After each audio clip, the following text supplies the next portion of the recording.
Ini Bapak Ibu yang dapat video secara upin Bapak Ibu ya sama.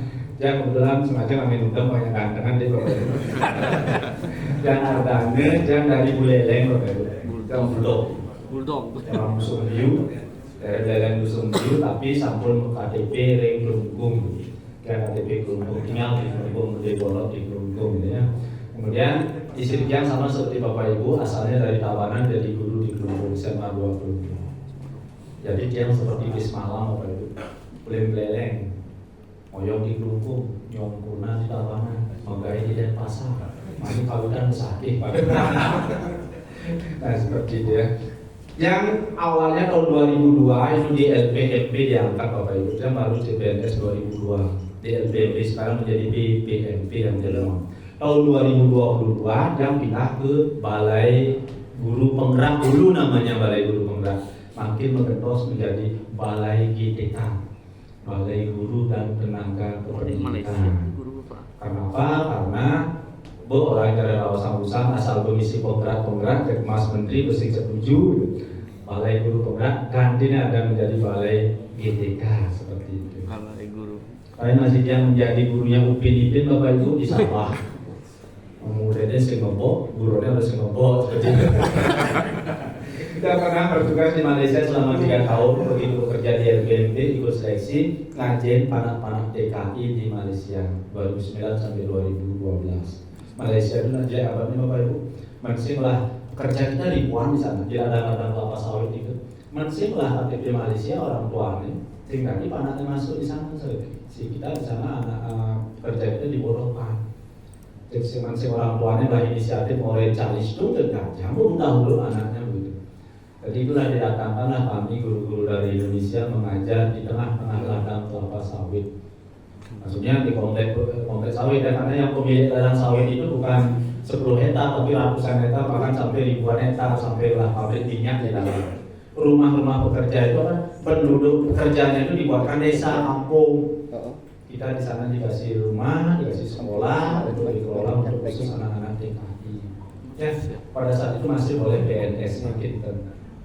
Ya nanti di rumah ada keluarga, sana SPD belum diangkat, belum jadi ASN.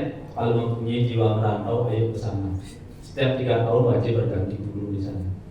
Apa rewardnya? Itu di sana langsung sertif. Seperti ini ya, seperti yang SM3T, langsung sertifikat pendidik. Kemudian apa? Pasti kalau yang sertif itu tes apapun mengalahkan yang hasil seleksi yang cap itu. Ranking 1 mana hasil seleksi dari segi passing grade-nya, tetapi ada sertif yang datang yang sudah punya sertif kalah. Karena yang sertif ini nilainya sudah langsung 100 gitu ya. Nah begitu. Kemudian reward yang sekarang Bapak Ibu di sana dibayar 28 juta sebulan. Hebat kan? Jadi anggota dewan selama 3 tahun di sana. Kalau mau. Nah, cuma ngajarnya itu jadi kota di Malaysia Bapak Ibu tengah-tengah sawit. Tapi perumahan asri sekali ya.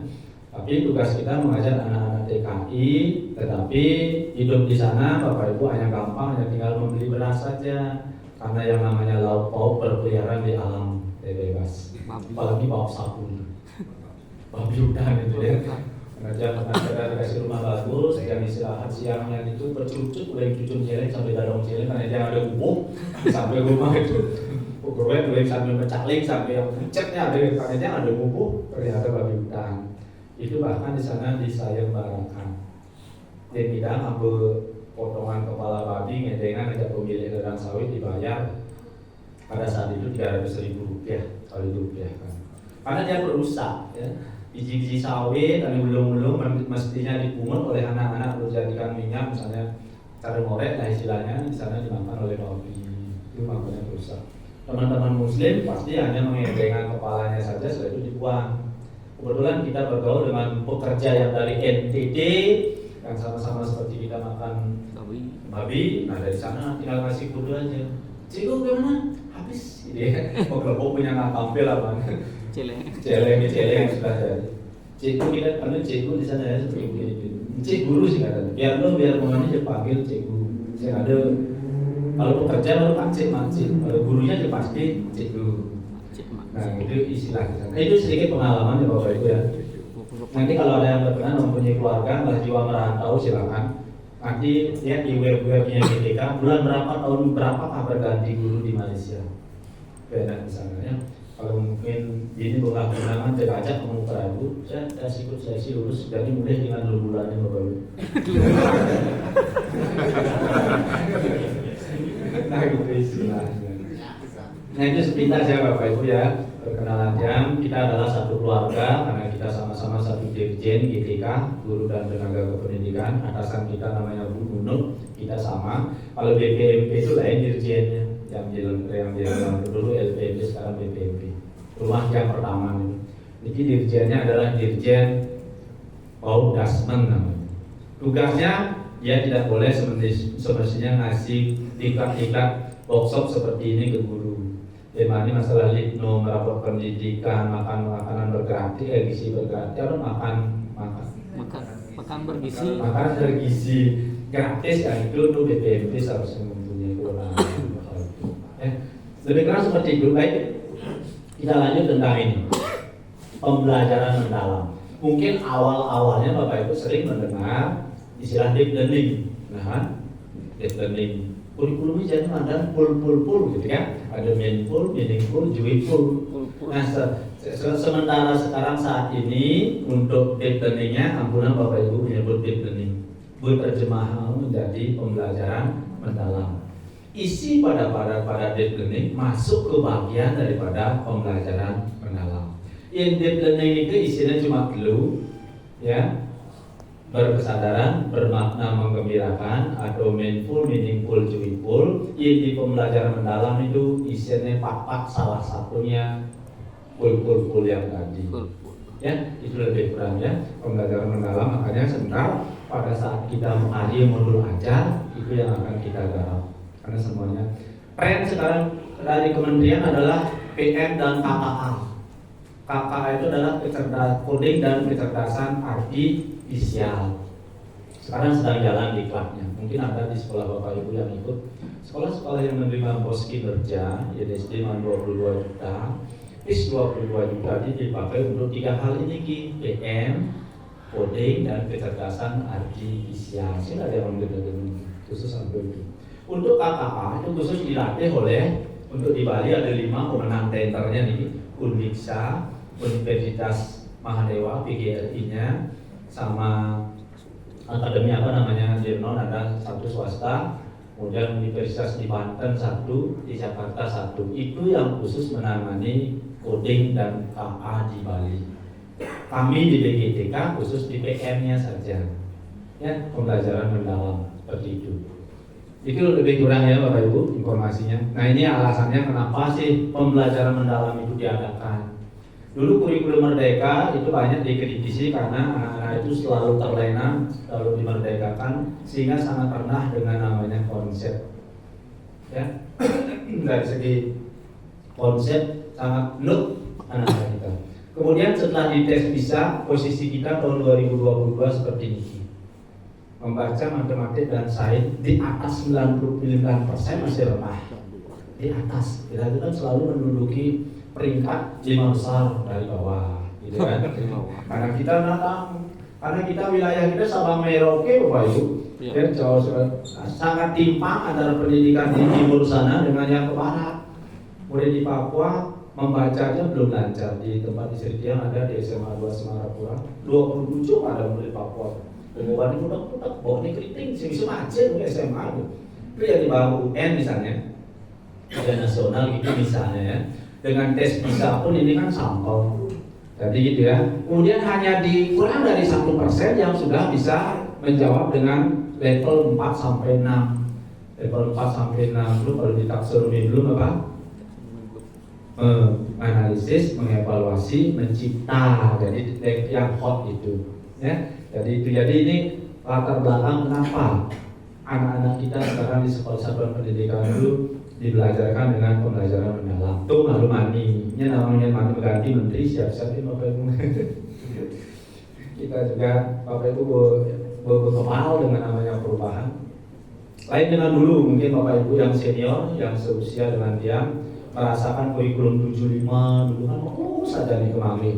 Ya, ketika dimangkin jadi hitungan berganti Menteri BN berubah. K13 saya kan belum berlaku. Belum Menteri ya, Muhammad Noh, Pak Muhajir, Pak Anies Baswedan belum Menteri. Ganti dari kurikulum Merdeka, dia ada tambahannya.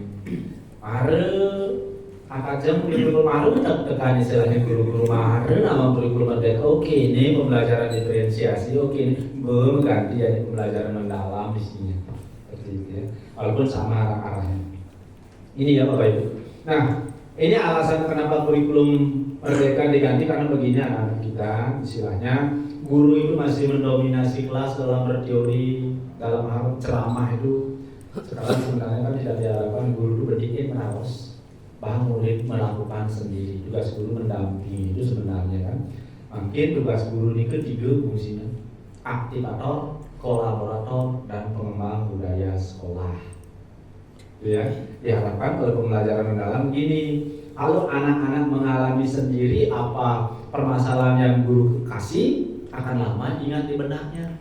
Atau nggak dimasukin kita gini. Apa ibu ajak sampai jam 12, ajak jam mundur gini. Mikir kesulang pulang ya, aku ada orang paling senang berkurang. Tapi ajak yang megay, ajak mau laptop, dan megay, nempuk masalah akan maklum kita ingat. Begitulah, anak-anak juga begitu istilahnya ya. Lebih kurang seperti itu ya. Jadi pengertian pembelajaran mendalam niki Bapak Ibu. Jadi pembelajaran mendalam itu adalah pendekatan, bukan model, bukan metode, bukan strategi, bukan teknik, dia pendekatan. Jadi Bapak Ibu ingat atau kenal hierarkinya. Ada paling dua itu pendekatan saya. Ada CBSA, ada CTL, ada saintifik tidak tingkat 13. Makin di pembelajaran mendalam namanya pendekatan. Berarti pendekatan baru model.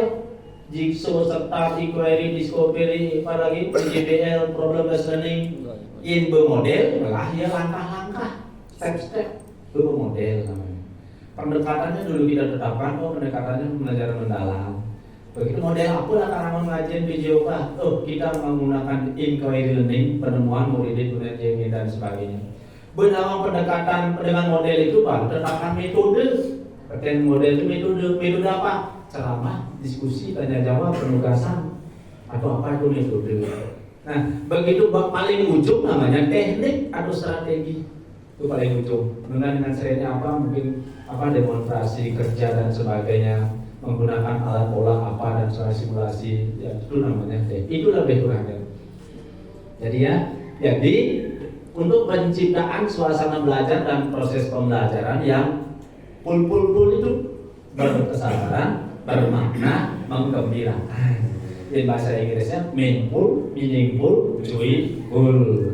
Untuk mencapai olah pikir, olah rasa, olahraga. Ini K13 kan kita sudah terbiasa KI1, KI2, KI3, KI4. KI1 dan KI2 pada saat di K13 kita ingat itu sama dengan apa itu? Olah rasa dan olah hati. KI3-nya pengetahuannya itu sama dengan olah pikir. KI4-nya psikomotor sama dengan olahraga. Itu ya kalau kita sampaikan ke sana. Jadi seperti itu. Jadi tujuannya seperti ini. Nanti yang nggak banyak, nanti yang titip saja materinya Bapak Ibu baca ya. Jangan disampaikan sejelas. Nah ini pentingnya sekarang nih. Inti daripada PM ini Bapak Ibu. Dan apa yang membedakan antara PM namanya bukan pahit menjilit ya Bapak Ibu ya. PM itu pembelajaran mendalam. Isinya dikit papat. 1, 2, 3, 4. Yang deep learning isinya di gimana? Prinsip tentu berkesadaran, bermakna, menggembirakan. Makanya deep learning itu adalah bagian daripada PM. Makanya kami sembahang orang deep learning gitu ya. Jadi isi daripada harus sama ya. Dan kita kelas kecil. Nah isi daripada pembelajaran mendalam ini ada yang disebut dengan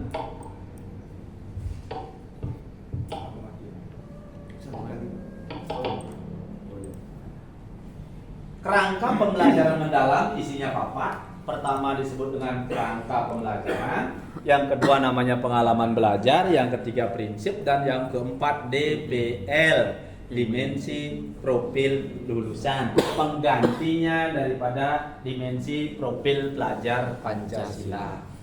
Dan 6 jadi kudus bikin putih. Jadi pada saat mekari entar RPPM atau perencanaan pembelajaran atau modul ajar lah, kita kalau kalian menyebut keempat-empatnya ini harus muncul. Sekarang dari pusat itu seolah-olah sudah diberikan format modul ajaran berbaku. Ini isinya. Ya, sebentar kita bicarakan. Ini. Jadi ini kerangka pembelajaran yang paling luar ini tapi isinya papat. Ini cari sepak bola nih. Di 80 menang. 4-3-3 apa? 4-3-3-8 transformasi pembelajaran mendalam gitu istilahnya. 4 ini adalah kerangka pembelajaran, isinya napi praktik pedagogik, lingkungan pembelajaran, pemanfaatan digital dan kemitraan pembelajaran. Jadi isi daripada kerangka pembelajaran itu jumlahnya 4. Ntar kita bahas. Pengalaman belajar itu isinya 3. 5M-nya di K13 makin pesan udah dianget lu dan 3M. Memahami, mengaplikasi dan merefleksi. Rumah dan pengalaman. Jadi 3M sekarang istilahnya. Pindah ke 5M. Kemudian prinsip pembelajaran isinya juga 3, yaitu BBM, minyak niki. Berkesadaran, bermakna, menggembirakan. Semuanya ini ujung-ujungnya adalah untuk mencapai yang putih di tengah, namanya dimensi profil lulusan. Untuk membentuk anak yang kreatif, mandiri, kreativitas, kolaboratif dan seterusnya. Itu 8 dimensi profil lulusan. Jadi kalau kita bayangkan begini, kerangka pembelajaran itu sebenarnya Bapak Ibu di modul ajaran belum lengkap sih, cuma jadi online madan gitu kan gitu maksudnya. Model, metode, misalnya ngangon bola, ngangon apa, itu sarana prasarana yang kita gunakan untuk PJOK itu disebut kerangka pembelajaran. Namanya praktik pedagogi. Lingkungan pembelajaran itu adalah lingkungan kelas apa di halaman sekolah, ajak menggaya itu di lapangan mana yang kita untuk membelajarkan PJOK. Itu lingkungan pembelajaran. Pemanfaatan digital ini opsi. Mensing perlu sing ada ngangon internet, ngangon kursus, ngangon Kahoot, ngangon video dan sebagainya. Sing berarti sing candu mah.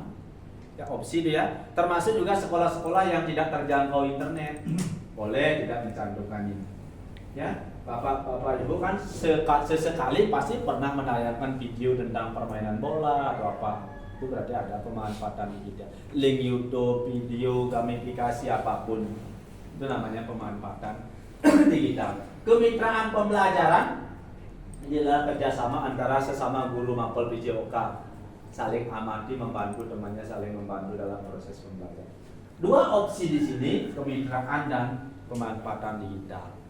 Dari kerangka niki, ya niki praktek pedagogi pasti ngangon model, ngangon metode, ngangon sarana prasarana pun lingkungannya.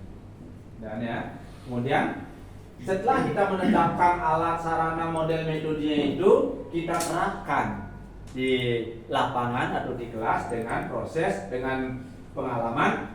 Ajak dulu dia terapkan teori, konsep kadiniki, itu memahami misalnya. Paham muridnya memahami, ada dari segi konsep dia paham, ajak menerapkan apa yang dia pahami, mengaplikasikan. Mulai itu kumpul lagi, balik kita refleksi kira-kira di mana tadi kekurangannya, apa yang perlu kalian tingkatkan dari permainan tadi, itu merefleksi.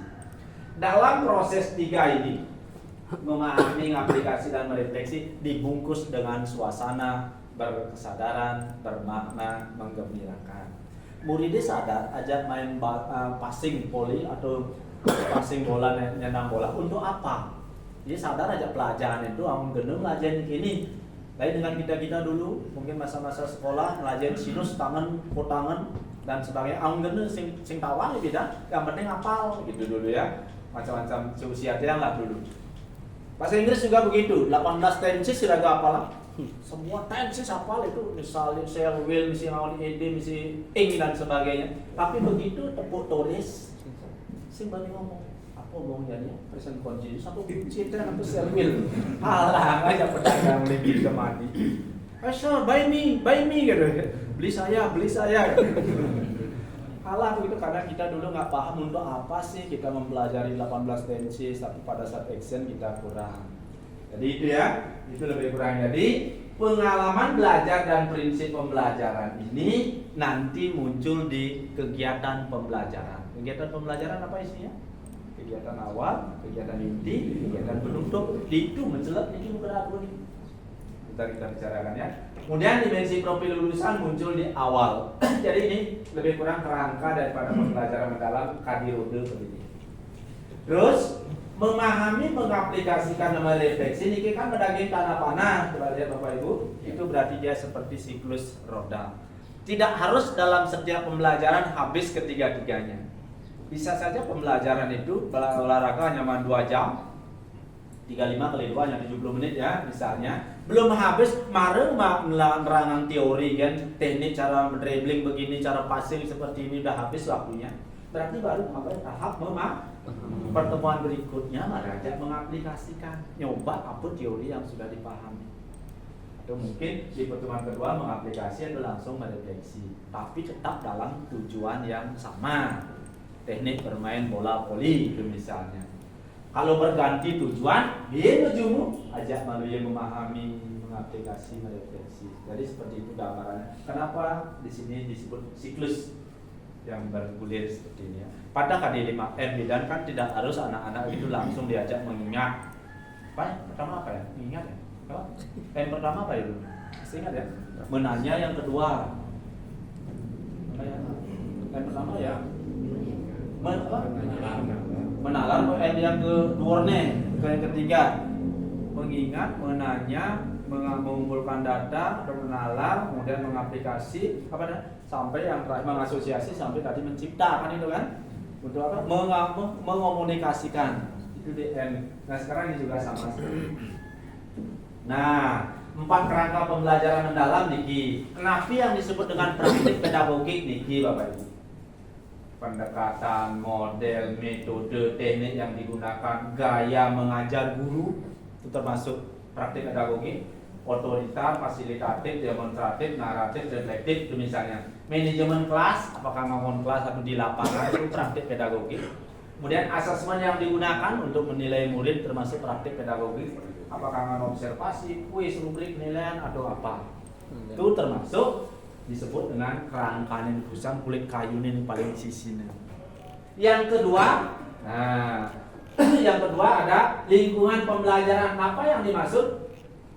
Ruang fisik, ruang kelas yang fleksibel, kolaboratif. Mungkin tidak nak aja di kelas saja, apalagi PJOK jarang di kelas kan.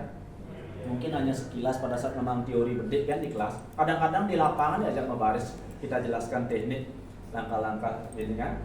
Nah itu termasuk lingkungan pembelajaran.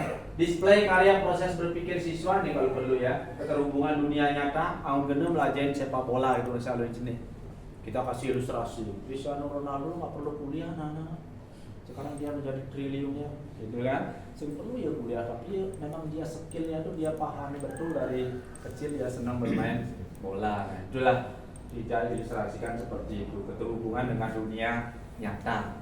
Untuk apa kita belajar? Kalau profesional pasti akan mendatangkan, tidak mesti nih 2 matematika, 2 IPA, 2 gini bahkan mampu untuk menafkahi hidupnya. Semua bidang yang penting profesinya ini ditekuni secara mendalam pasti akan ini. Nah itu lebih kurang itu yang disebut termasuk lingkungan pembelajaran ini sarana prasarana pendukung pembelajaran. Buku siswa, buku guru, LKM, LCD, LKM itu namanya Bapak Ibu? Murid peserta didik mengganti ya murid. Sedangkan LKPD, si malu kan LKS. Begitu kurikulum merdeka LKPD. Begitu jadi LKM, lembar kerja murid, itu termasuk lingkungan pembelajaran. Oke, nah lingkungan pembelajaran seperti itu. Pemanfaatan digital. Nah ini mungkin Bapak Ibu sering menggunakan digital. Angon Jamrut, Quizzes, Google Doc, Canva, Kahoot dan sebagainya. Memutar video-video pembelajaran mungkin tentang olahraga, tentang teknik bermain bola dan sebagainya seperti itu termasuk pemanfaatan digital. Ini opsi, kalau memang tidak berisi jangan dipaksakan untuk materi itu, gitu ya. Itu pemanfaatan digital. Oke, nah ini selebihnya silakan nanti cermati. Kemitraan. Perencanaan guru dengan murid. Jadi yang termasuk perencanaan di sini Bapak Ibu sebelum nanti mengajarkan PJOK olahraga apapun, ajak muridnya ngasih masukan. kita bermain di mana? Di sini atau ke lapangan sebelah, di belakang di lapangan sini atau di halaman sekolah. Itu adalah opsi, itu termasuk kemitraan. Ya, itu lebih kurang. Jadi nilai-nilai kemitraan, suara siswa diutamakan.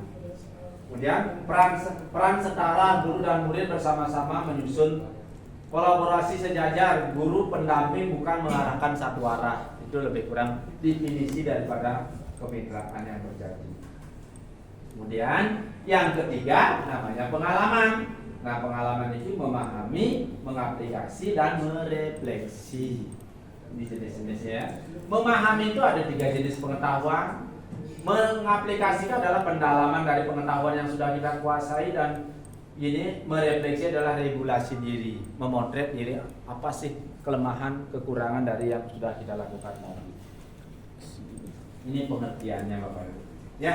Nah, sekarang kita mengenal di pembelajaran mendalam itu namanya taksonomi Solo. Jadi sudah dihafalkan belum? Ya. Jadi ada baru. Solo itu singkatan Bapak Ibu. Structure of Observer Learning Outcome. Kadang dia Jogja yang dan ya nama mani raga kepokan sedang menjangkrik amaman kedis.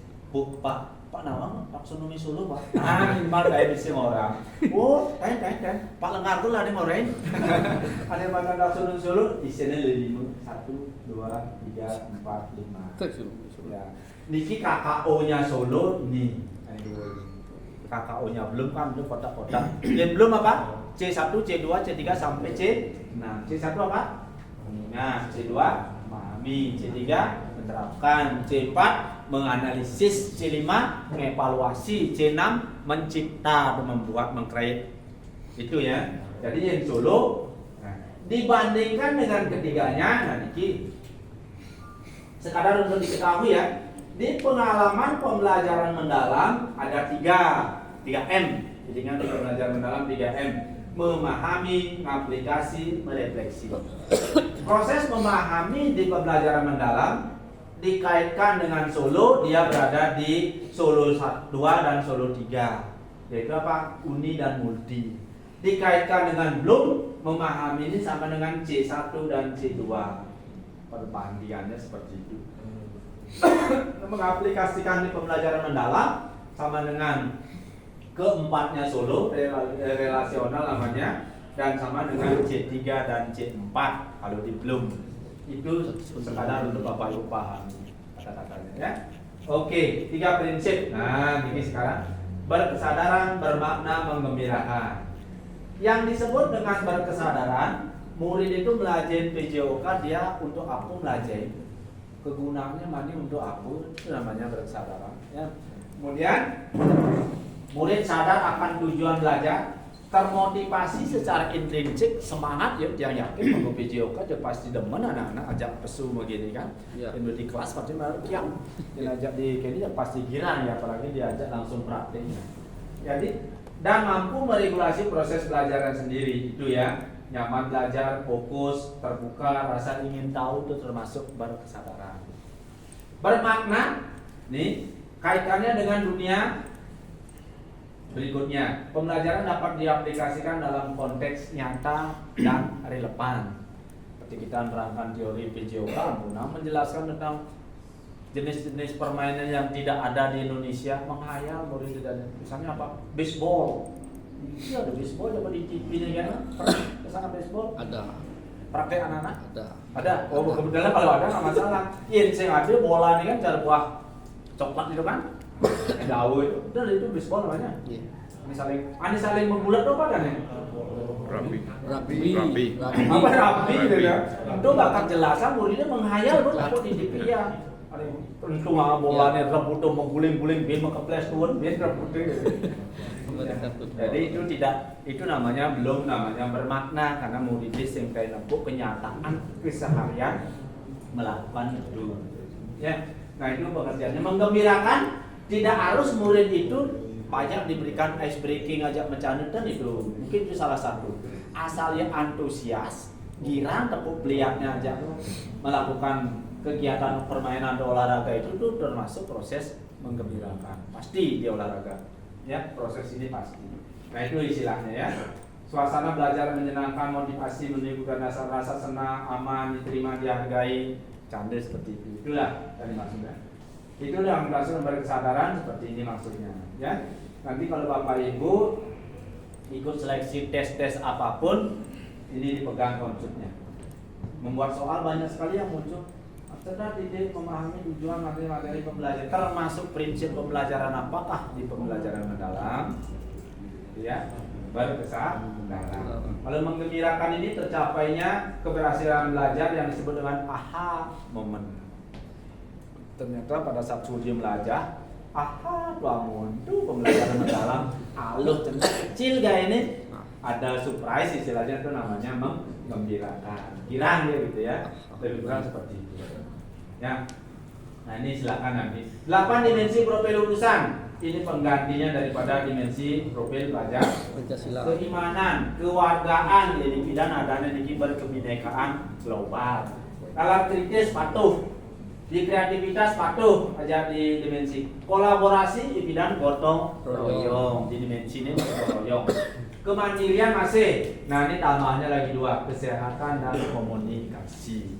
Ada ini buat DPL, dimensi profil lulusan. Jumlahnya putus dibuat singkatan DPL, Dimensi profil profil lulusan, ya. DPL. Oke, seperti itu ya. Nah, nanti arah daripada proyek ini yang dipakai nanti Bapak Ibu, cuma belum turun regulasi. Sing bingung bidang kan dimensi profil pelajar Pancasila itu akan angin elemen-elemennya kita pakai proyek. Misalnya beriman bahwa pada Tuhan yang Maha, mesti elemen Allah pada alam, Allah pada manusia, Allah kepada apa Tuhan dan sebagainya. Sekarang ini dipakai 8 dimensi. Cuma kita belum muncul regulasinya. Sementara yang sekarang muncul baru Permendikbud nomor 10 tahun 2025 tentang SKL, standar kompetensi lulusan. Salah satunya anak-anak kita di Indonesia lulusannya itu diharapkan mencapai di 8 DPP. Standar isi onen nah, standar proses onen, standar penilaian onen. Padahal sekarang tahun pelajaran baru memulai. Ya guru-guru ini bingung, apa pilih mana nih? Coba rame mendakon kan. Sementara sekarang masih bangun regulasi Permendikbudristek nomor 12. Berarti isi pilih.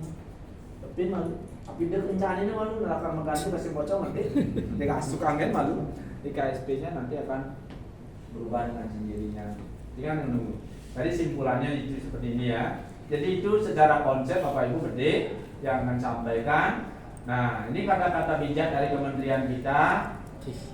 Nah, murid tidak akan mau atau kurang termotivasi belajar dari guru yang tidak disukainya. Kita juga patuh merasakan. Setuju kan Bapak Ibu? Setuju. Pasti Bapak Ibu pada saat masuk lari SD, SMP, SMA, sampai kuliah pasti ngelah guru atau dosen idola. Tidak ada ngajen, tak terpancar ini. Pasti masih ngelah guru yang ngedekin. Ada. SMP terutama di SMA, kimia, fisika. Aduh, nak si masuk apa guru ini? Harinya si masuk kenal. Lagi. Lihat yang orang cara beleleng jahit, mau mati dulu. Gitu ya. Jadi Bapak Ibu kalau kita demen ini dari guru olahraga, apa orang muridnya menggarapan kira ya karena kesan istilahnya cara iklannya minyak wangi Axe dulu tuh. Haks. Masih ingat? Kesan pertama begitu Menyengat. Selanjutnya terserah Anda. Murid jadi guru ini teman ini mujang orangnya pasti yang lima nih melangkah untuk melakukan sesuatu. Menbe sing demen ini jangan ngeko kalau udah mau terpaksa jadinya gitu ya. Yang kedua, nilai welas asih. Murid tidak akan mengingat materi yang diajarkan oleh guru seluruhnya, tapi akan selalu terkenang perlakuan guru kepada mereka. Ya. Pas liunya pelajarannya masih pusing demen gitu kan. Tapi kayaknya gurunya memperlakukan dia, Mario nakal dia jaga langsung kondisi ini makin kan ajum kan, manja. Kita sekarang seperti guru hilang wibawa kita. Ya. Nyewer kuping murid, orang yang melapor orang tuanya teke AWK kalah. Mat guru dan sebagainya orang tuanya melapor dengan adanya medsos dan sekarang demikian. Jadinya hati-hati kita ya. Karena apa? Sedikit saja kita bersentuhan fisik dengan anak-anak,